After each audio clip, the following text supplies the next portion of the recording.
നമുക്കിന്ന് ബയോളജിയുടെ പ്രീവിയസ് ക്വസ്റ്റ്യൻസും അതിനോടനുബന്ധിച്ചുള്ള കുറച്ച് ഫാക്ട്സും നോക്കാം. ആദ്യത്തെ ചോദ്യം, കോശശ്വസനത്തിന്റെ ഏത് ഘട്ടമാണ് മൈറ്റോകോൺട്രിയയിൽ വെച്ച് നടക്കുന്നത്?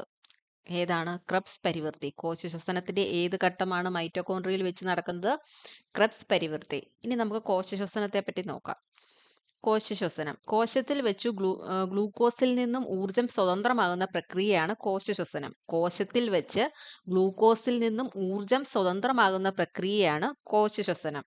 കോശശ്വസനത്തിലെ ഉൽപ്പന്നങ്ങൾ ഏതൊക്കെയാണ്? ജലം, കാർബൺ ഡൈ ഓക്സൈഡ്, ATP. കോശശ്വസനത്തിലെ ഉൽപ്പന്നങ്ങൾ ജലം, കാർബൺ ഡൈ ഓക്സൈഡ്, ATP. ഇനി കോശശ്വസനത്തിൽ 2 ഘട്ടങ്ങളാണ് ഉള്ളത്. കോശശ്വസനത്തിൽ 2 ഘട്ടങ്ങളാണുള്ളത്. ഒന്നാം ഘട്ടം എന്ന് പറയുന്നത് ഗ്ലൈക്കോളിസിസ് ആണ്. ഒന്നാമത്തെ ഘട്ടം ഗ്ലൈക്കോളിസിസ്, രണ്ടാം ഘട്ടം ക്രബ്സ് പരിവൃത്തി. അപ്പം കോശശ്വസനത്തിലെ രണ്ടാമത്തെ ഘട്ടമാണ് ക്രബ്സ് പരിവൃത്തി. അതിനെപ്പറ്റിയാണ് ക്വസ്റ്റ്യൻ ചോദിച്ചത്. ഒന്നാം ഘട്ടം ഗ്ലൈക്കോളിസിസ്. ഈ ഗ്ലൈക്കോളിസിസ് എന്താണെന്ന് നോക്കാം. കോശദ്രവ്യത്തിൽ വെച്ച് ഗ്ലൂക്കോസിനെ പൈറൂവിക് ആസിഡ് ആക്കി മാറ്റുന്ന പ്രക്രിയയാണ് ഗ്ലൈക്കോളിസിസ്. കോശദ്രവ്യത്തിൽ വെച്ച് ഗ്ലൂക്കോസിനെ പൈറൂവിക് ആസിഡ് ആക്കി മാറ്റുന്ന പ്രക്രിയയാണ് ഗ്ലൈക്കോളിസിസ്. അപ്പൊ കോശശ്വസനത്തിലെ ഒന്നാം ഘട്ടം നടക്കുന്ന ഭാഗം ഏതാണ്? കോശദ്രവ്യം. കോശദ്രവ്യത്തിൽ വെച്ചാണ് കോശശ്വസനത്തിന്റെ ഒന്നാം ഘട്ടമായ ഗ്ലൈക്കോളിസിസ് നടക്കുന്നത്. ലഭ്യമാകുന്ന ATP തന്മാത്രകൾ 2. അപ്പൊ ഗ്ലൈക്കോളിസിസിൽ നിന്നും കിട്ടുന്ന ATP തന്മാത്രകൾ എത്രയാണ്? 2. ഓക്സിജൻ ആവശ്യമില്ലാത്ത കോശശ്വസനത്തിലെ ഘട്ടമാണ് ഗ്ലൈക്കോളിസിസ്. അപ്പൊ ഓക്സിജൻ ആവശ്യമില്ലാത്ത കോശശ്വസനത്തിലെ ഘട്ടമാണ് ഗ്ലൈക്കോളിസിസ്. ഈ രണ്ടാം ഘട്ടം നോക്കാം, ക്രബ്സ് പരിവൃത്തി.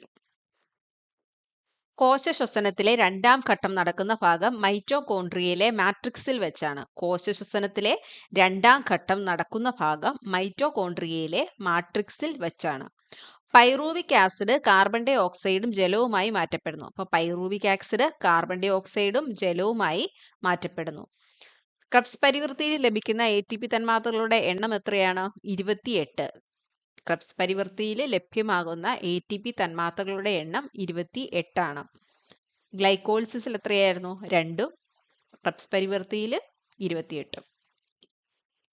ഓക്സിജൻ ആവശ്യമുള്ള കോശശ്വസനത്തിലെ ഘട്ടമാണ് ക്രബ്സ് പരിവൃത്തി. ഓക്സിജൻ ആവശ്യമുള്ള കോശശ്വസനത്തിലെ ഘട്ടമാണ് ക്രബ്സ് പരിവൃത്തി. അടുത്ത ചോദ്യം, വൃക്കയുടെ ഏത് ഭാഗമാണ് അതിസൂക്ഷ്മ അരിപ്പകൾ കാണപ്പെടുന്നത്? കോർട്ടെക്സ്. വൃക്കയുടെ ഏത് ഭാഗത്താണ് അതിസൂക്ഷ്മ അരിപ്പകൾ കാണപ്പെടുന്നത്? കോർട്ടെക്സിലാണ്. ഇനി വൃക്കയെ പറ്റി കുറച്ച് കാര്യങ്ങൾ നോക്കാം. മനുഷ്യ ശരീരത്തിന്റെ അരിപ്പ എന്നറിയപ്പെടുന്നത് വൃക്കയാണ്. മനുഷ്യ ശരീരത്തിന്റെ അരിപ്പ എന്നറിയപ്പെടുന്നത് വൃക്കയാണ്. പ്രധാനപ്പെട്ട വിസർജനാവയവം വൃക്കയാണ്. മനുഷ്യ ശരീരത്തിലെ ഒരു പ്രധാനപ്പെട്ട വിസർജനാവയവം വൃക്കയാണ്. വൃക്കയുടെ പ്രവർത്തനങ്ങൾ എന്തെല്ലാമാണെന്ന് നോക്കാം. മാലിന്യങ്ങളുടെ പുറന്തള്ളൽ, ജലസന്തുലിതാവസ്ഥ, ലവണ സന്തുലനം, pH ക്രമീകരണം. അപ്പൊ എന്തൊക്കെയാണ് വൃക്കയുടെ പ്രവർത്തനങ്ങൾ?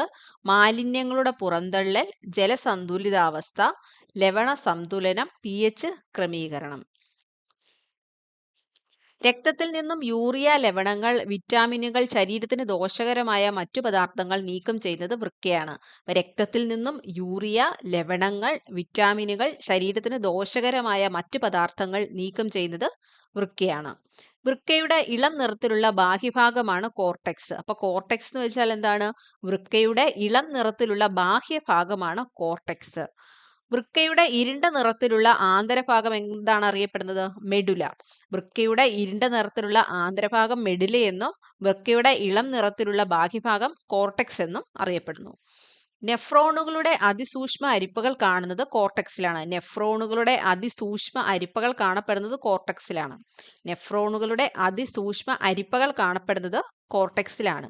നെഫ്രോണുകളുടെ നീണ്ട കുഴലുകൾ കാണപ്പെടുന്നത് എവിടെയാണ്? മെഡുലയിലാണ്. നെഫ്രോണുകളുടെ നീണ്ട കുഴലുകൾ കാണപ്പെടുന്നത് മെഡുലയിലാണ്. അപ്പൊ അതിസൂക്ഷ്മ അരിപ്പകൾ കാണപ്പെടുന്നത് കോർട്ടെക്സിലും നീണ്ട കുഴലുകൾ കാണപ്പെടുന്നത് മെഡുലയിലുമാണ്.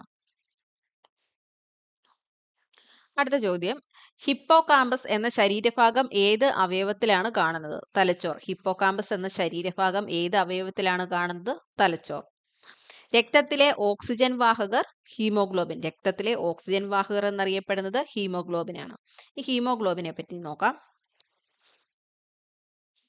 രക്തത്തിന് ചുവപ്പ് നിറം നൽകുന്ന വർണ്ണകമാണ് ഹീമോഗ്ലോബിൻ. രക്തത്തിന് ചുവപ്പ് നിറം നൽകുന്ന വർണ്ണകമാണ് ഹീമോഗ്ലോബിൻ. ചുവന്ന നിറത്തോടു കൂടിയതും ഇരുമ്പ് അടങ്ങിയിട്ടുള്ളതുമായ ഹീമോഗ്ലോബിന് അരുണരക്താണുക്കളിൽ ഉള്ളതുകൊണ്ടാണ് അവയ്ക്ക് ചുവന്ന നിറമുള്ളതും ചുവന്ന രക്താണുക്കൾ എന്ന പേര് ലഭിച്ചതും.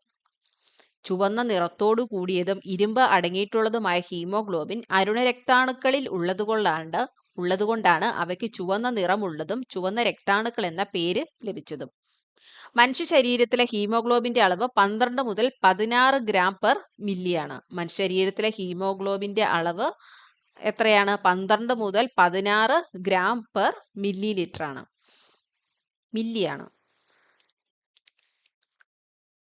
ഹീമോഗ്ലോബിനിൽ അടങ്ങിയിരിക്കുന്ന ധാതു ഇരുമ്പ്. ഹീമോഗ്ലോബിനിൽ അടങ്ങിയിരിക്കുന്ന ധാതു ഇരുമ്പ്. ഹീമോഗ്ലോബിനിലെ ഓക്സിജൻ സംവഹന ഘടകം ഇരുമ്പ്. ഹീമോഗ്ലോബിനിലെ ഓക്സിജൻ സംവഹന ഘടകം എന്ന് പറയുന്നതും ഇരുമ്പാണ്. പുരുഷന്മാരിലെ ഹീമോഗ്ലോബിന്റെ അളവ് 15 ഗ്രാമും സ്ത്രീകളിലെ 13 ഗ്രാമുമാണ്. പുരുഷന്മാരിലെ 15 ഗ്രാം പെർ മില്ലി, സ്ത്രീകളിലെ 13 ഗ്രാം പെർ മില്ലി. ആരോഗ്യമുള്ള ഒരു കുഞ്ഞിന്റെ രക്തത്തിലെ ഹീമോഗ്ലോബിന്റെ ശരാശരി അളവ് 11 മുതൽ 13 ഗ്രാം പെർ DL ആണ്. ആരോഗ്യമുള്ള ഒരു കുഞ്ഞിന്റെ രക്തത്തിലെ ഹീമോഗ്ലോബിന്റെ ശരാശരി അളവ് 11 മുതൽ 13 ഗ്രാം പെർ DL. രക്തത്തിൽ ഓക്സിജൻ, കാർബൺ ഡൈ ഓക്സൈഡ് ഇവ സംവഹിക്കാൻ സഹായിക്കുന്നത് ഹീമോഗ്ലോബിനാണ്. രക്തത്തിൽ ഓക്സിജൻ, കാർബൺ ഡൈ ഓക്സൈഡ് ഇവ സംവഹിക്കാൻ സഹായിക്കുന്നത് ഹീമോഗ്ലോബിനാണ്. ഒരു ഹീമോഗ്ലോബിന് തന്മാത്രയ്ക്ക് എത്ര ഓക്സിജൻ തന്മാത്രകളെ വഹിക്കാനാകും? 4 എണ്ണം. ഒരു ഹീമോഗ്ലോബിൻ തന്മാത്രയ്ക്ക് എത്ര ഓക്സിജൻ തന്മാത്രകളെ വഹിക്കാനാകും? 4 എണ്ണം. ഹീമോഗ്ലോബിന്റെ അളവ് കണ്ടെത്താൻ ഉപയോഗിക്കുന്ന ഉപകരണമാണ് ഹീമോഗ്ലോബിനോമീറ്റർ. ഹീമോഗ്ലോബിന്റെ അളവ് കണ്ടെത്താൻ ഉപയോഗിക്കുന്ന ഉപകരണമാണ് ഹീമോഗ്ലോബിനോമീറ്റർ. അരുണരക്താണുക്കൾ ശിഥിലീകരിക്കപ്പെടുന്നത് കരളിലും പ്ലീഹയിലും വെച്ചാണ്. അരുണരക്താണുക്കൾ ശിഥിലീകരിക്കപ്പെടുന്നത് കരളിലും പ്ലീഹയിലും വെച്ചാണ്. അരുണരക്താണുക്കൾ ശിഥിലീകരിക്കപ്പെടുമ്പോൾ ഉണ്ടാകുന്നത് ബിലിറൂബിനും ബിലിവിർഡിനുമാണ്. അരുണരക്താണുക്കൾ ശിഥിലീകരിക്കപ്പെടുമ്പോൾ ഉണ്ടാകുന്നത് ബിലിറൂബിനും ബിലിവിർഡിനുമാണ്. അടുത്ത ചോദ്യം നോക്കാം. ഏത് വിറ്റാമിന്റെ അഭാവമാണ് പിള്ളവാതത്തിന് കാരണമാകുന്നത്? Vitamin D. ഏത് വിറ്റാമിന്റെ അഭാവമാണ് പിള്ളവാതത്തിന് കാരണമാകുന്നത്? Vitamin D. നമുക്ക് വൈറ്റമിൻ ഡിയെ കുറിച്ച് നോക്കാം. സൂര്യപ്രകാശത്തിൽ അൾട്രാവയലറ്റ് രശ്മികളുടെ സഹായത്തോടെ ത്വക്കിൽ നിർമ്മിക്കപ്പെടുന്ന വിറ്റാമിനാണ് ഡി. സൂര്യപ്രകാശത്തിൽ അൾട്രാവയലറ്റ് രശ്മികളുടെ സഹായത്തോടെ ത്വക്കിൽ നിർമ്മിക്കപ്പെടുന്ന വിറ്റാമിനാണ് ഡി. പച്ചക്കറികളിൽ നിന്നും ലഭിക്കാത്ത ജീവകം ഡി ആണ്. പച്ചക്കറികളിൽ നിന്നും ലഭിക്കാത്ത ജീവകം ഡി ആണ്. ഹോർമോണിന്റെ മുൻഗാമി എന്നറിയപ്പെടുന്നത് ഡി ആണ്. ഹോർമോണിന്റെ മുൻഗാമി എന്നറിയപ്പെടുന്നത് വൈറ്റമിൻ ഡി ആണ്. ശരീരത്തിൽ കാൽസ്യത്തിന്റെ ആഗിരണത്തെ ഉത്തേജിപ്പിക്കുന്ന ജീവകം ഡി ആണ്. ശരീരത്തിൽ കാൽസ്യത്തിന്റെ ആഗിരണത്തെ ഉത്തേജിപ്പിക്കുന്ന ജീവകം ഡി ആണ്. എല്ലിന്റെയും പല്ലിന്റെയും വളർച്ചയ്ക്ക് ആവശ്യമായ ജീവകം ഡി ആണ്. എല്ലിന്റെയും പല്ലിന്റെയും വളർച്ചയ്ക്ക് ആവശ്യമായ ജീവകവും ഡി ആണ്. വൈറ്റമിൻ ഡിയുടെ അഭാവം മൂലം അസ്ഥികൾ കനം കുറഞ്ഞ് വളയുന്നതാണ് റിക്കറ്റ്സ് അഥവാ കണ. വൈറ്റമിൻ ഡിയുടെ അഭാവം മൂലം അസ്ഥികൾ കനം കുറഞ്ഞു വളയുന്നത് എന്ത് രോഗമാണ്? റിക്കറ്റ്സ് അഥവാ കണ എന്നറിയപ്പെടുന്നു. ഇനി വൈറ്റമിൻസിന്റെ അപര്യാപ്തത രോഗങ്ങൾ ജസ്റ്റ് ഒന്ന് പറയാം. വൈറ്റമിൻ എയുടെ അപര്യാപ്തത രോഗമാണ് നിശാന്തത, കെരാറ്റോമലേഷ്യ, സിറോഫ്താൽമിയ. വൈറ്റമിൻ എയുടെ അപര്യാപ്തത മൂലമുണ്ടാകുന്ന രോഗങ്ങളാണ് നിശാന്തത, കെരാറ്റോമലേഷ്യ, സിറോഫ്താൽമിയ. B1ന്റെ കുറവ് മൂലമുണ്ടാകുന്നതാണ് ബെറിബെറി. B1ന്റെ കുറവ് മൂലമുണ്ടാകുന്നത് ബെറിബെറി. B2വിന്റെ കുറവ് മൂലമുണ്ടാകുന്ന രോഗങ്ങളാണ് ത്വക്ക് സംബന്ധമായ രോഗം, വളർച്ചാമാന്ദ്യം എന്നിവ. B2വിന്റെ കുറവ് മൂലമുണ്ടാകുന്ന രോഗമാണ് ത്വക്ക് സംബന്ധമായ രോഗം, വളർച്ചാമാന്ദ്യം എന്നിവ. B3യുടെ കുറവ് മൂലമുണ്ടാകുന്ന രോഗമാണ് പെല്ലഗ്ര. B3യുടെ കുറവ് മൂലമുണ്ടാകുന്ന രോഗം പെല്ലഗ്ര. B5ന്റെ കുറവ് മൂലമുണ്ടാകുന്ന രോഗമാണ് പരസ്തേഷ്യ. B5 പരസ്തേഷ്യ. B6 anaemia. B6ന്റെ കുറവ് മൂലമുണ്ടാകുന്ന രോഗമാണ് അനീമിയ. B7 ഡെർമറ്റൈസിസ് enteritis. B7ന്റെ കുറവ് മൂലമുണ്ടാകുന്ന രോഗങ്ങളാണ് ഡെർമറ്റൈസിസ്, എൻഡറൈറ്റിസ്.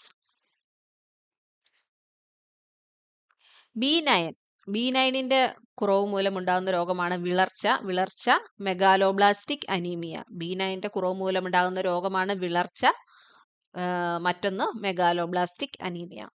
ബി 12 കുറവ് മൂലമുണ്ടാകുന്ന രോഗമാണ് പെർനീഷ്യസ് അനീമിയ.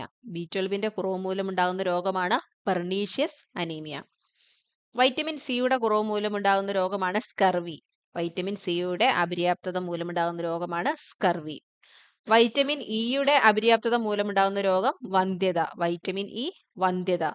വൈറ്റമിൻ കെ രക്തസ്രാവം. വൈറ്റമിൻ കെയുടെ അപര്യാപ്തത രോഗമാണ് രക്തസ്രാവം.